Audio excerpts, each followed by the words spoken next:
रमज़ानुल मुबारक के महीने में अज़ीज़ तलबा व तालिबात, हमारे स्टूडेंट्स स्कूल और कॉलेज के इम्तिहानात की तैयारी या अपने सिलेबस को कवर किस तरह किया जाए, पढ़ा जाए, सब्जेक्ट को किस तरह पढ़ा जाए इस रमज़ानुल मुबारक के महीने में, आज का वीडियो उन तालिब इल्मों के लिए है जो रमज़ान की हालत में आकर के रोज़ा रखते हुए अपनी पढ़ाई किस तरह जारी रख सके, इम्तिहान की तैयारी किस तरह कर सके, उनके लिए मैं ये वीडियो लेकर आया हूँ। इसलिए गुजारिश करता हूँ कि इस वीडियो को ज़्यादा से ज़्यादा हमारे स्टूडेंट्स तक, हमारे छात्र तक, हमारे विद्यार्थियों तक, हमारे तालिब इल्मों तक पहुँचा दें ताकि उनको इस वीडियो को देख करके उनको पढ़ाई करने में आसानी हो। मैं हूँ महमूद रियाज और आप देख रहे हैं मेरा यूट्यूब चैनल गालिब हिंदुस्तानी।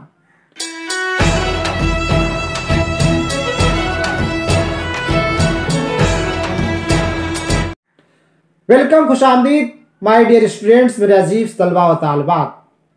आप सोच रहे होंगे कि रमज़ानुल मुबारक का महीना आ गया है और दुनिया से अपने आप को बचा करके इस रमज़ानुल मुबारक के एहतमाम करने का ये महीना है। यकीनन दुनिया के लहोलईब से अपने आप को बचाना है और दुनिया के लहोलईब से बचा करके ईमान के माहौल में आकर के ईमानी हरारत के साथ जिंदा रहते हुए इस माहौल को गुजारना है। लेकिन रोज़ा के साथ जो हमारी ज़रूरियात ज़िंदगी है, और आप स्टूडेंट के लिए तो सिर्फ एक ही ज़िंदगी का एक ही मंशा है, एक ही मिशन है, एक ही काम है, वह है पढ़ाई। तो किस तरह आप रमज़ानुल मुबारक के महीने में अपने कोर्स की किताबों को, अपने सब्जेक्ट्स को, अपने आंसर्स को पढ़ेंगे, याद करेंगे, ये वीडियो मैं आपके लिए लेकर आया हूँ।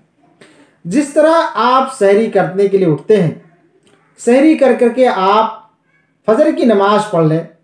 फजर की नमाज के बाद आप के लिए 2 घंटा काफ़ी होता है, 3 घंटा काफ़ी होता है कि आप फजर की नमाज के बाद 3 घंटा पढ़ें।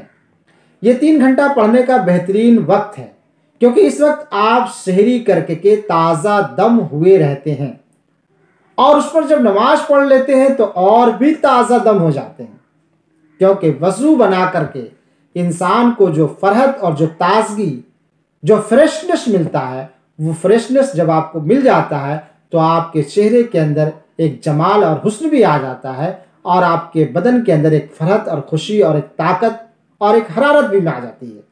तो सहरी से लेकर के फजर की नमाज के बाद से 3 घंटा आप पढ़ाई करें, 3 घंटा याद करें किसी सब्जेक्ट को, किसी पैराग्राफ को, किसी टॉपिक को याद करें। याद करने के बाद आप उसको 9 बजे तक आप पढ़ाई करना छोड़ दें, किताब बंद कर दें। कुछ अगर आपको स्कूल जाना है, कॉलेज जाना है, आप स्कूल जाएं, कॉलेज जाएं, छुट्टी के दिन है तो आप थोड़ा लेट पोट कर लें, ज़ोहर से पहले फिर उठ जाएं, 1.5 घंटा लेट पोट कर लें, ज़ोहर की नमाज़ पढ़ें।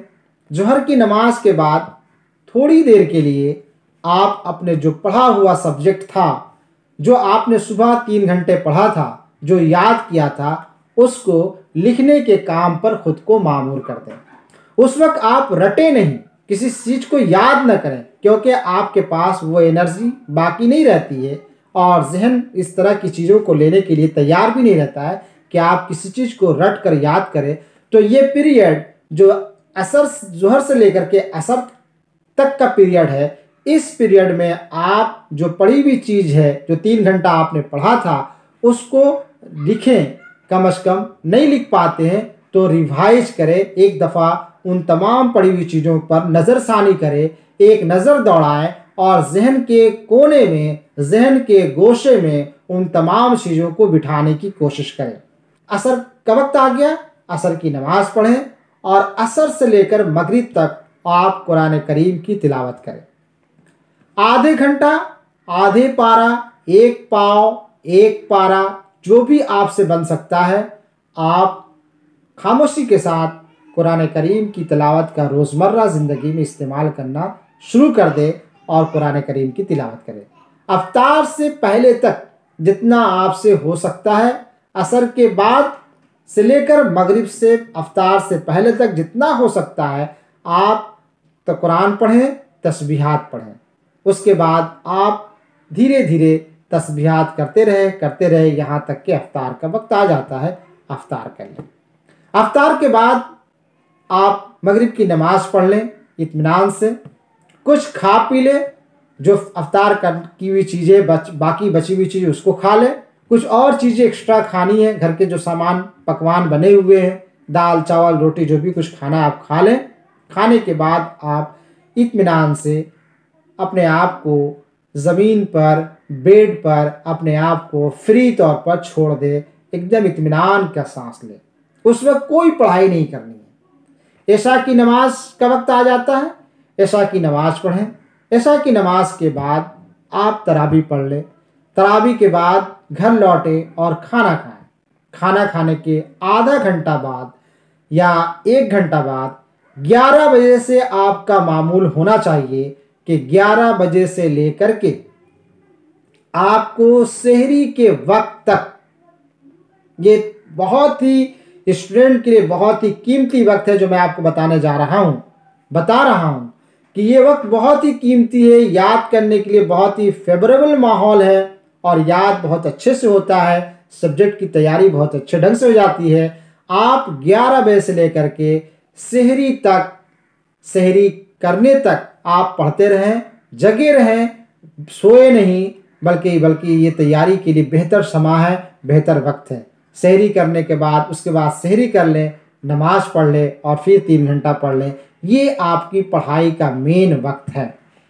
11 बजे रात तरावी के बाद से, खाना खाने के बाद 11 बजे से पढ़ाई का जो सिलसिला आप शुरू करें याद करने का, वो सिलसिला थमना नहीं चाहिए सहरी के वक्त तक। सहरी के बाद एक छोटा सा ब्रेक दें जो फजर की नमाज पढ़ने के लिए होता है।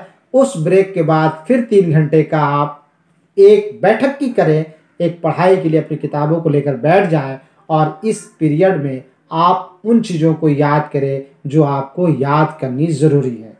वो आंसर्स को हाथ लगाए, वो नए आंसर्स को हाथ लगाए जिसको आपको पढ़ना ज़रूरी है, जिसको याद करना ज़रूरी है। इस तरह आप फिर दूसरे दिन में दाखिल हो जाते हैं। तो जो मामूल मैंने बनाया है उस मामूल की रिपीटेशन आप हर दिन रोज़ रमज़ान के महीने में करें। आप देखेंगे कि रमज़ान के रहते हुए, रमज़ानुल मुबारक का रोज़ा रखते हुए, रमज़ानुल मुबारक का महीना गुजारते हुए आप रमज़ान के रोज़े भी रखते हैं, तरावी भी पढ़ते हैं, कुरान करीम की तिलावत भी किए हैं, अब तस्बीहात को भी पढ़े हैं और फिर अपने सब्जेक्ट, अपने स्कूल और कॉलेज की पढ़ाई भी की है। ये मेरा तजुर्बा रहा जो मैं चाह रहा था कि आप तक पहुंचा दूं, क्योंकि मैं इस तरह के फॉर्मेट में रमज़ानुल मुबारक के महीने में इस तरह के फॉर्मेट में मैं पढ़ाई लिखाई किया करता था। तो मैं अपने तजुर्बात को आप तक बयान किया। अगर आप मेरे फॉर्मेट पर अमल करते हैं तो इंशाअल्लाह आपको रमज़ानुल मुबारक का महीना दीन और दुनिया दोनों के लिए कामयाबी और कामरानी का बायस बनेगा। उम्मीद है कि मेरा ये वीडियो तलबा व तालिबात के लिए बहुत पसंद आया होगा। अजीज़ तलबा व तालिबात से गुजारिश है कि इस वीडियो को ज़्यादा से ज़्यादा लाइक करें और मेरे बताए हुए बातों पर अमल करें। फिर मिलते हैं किसी नए वीडियो में किसी नए टॉपिक के साथ।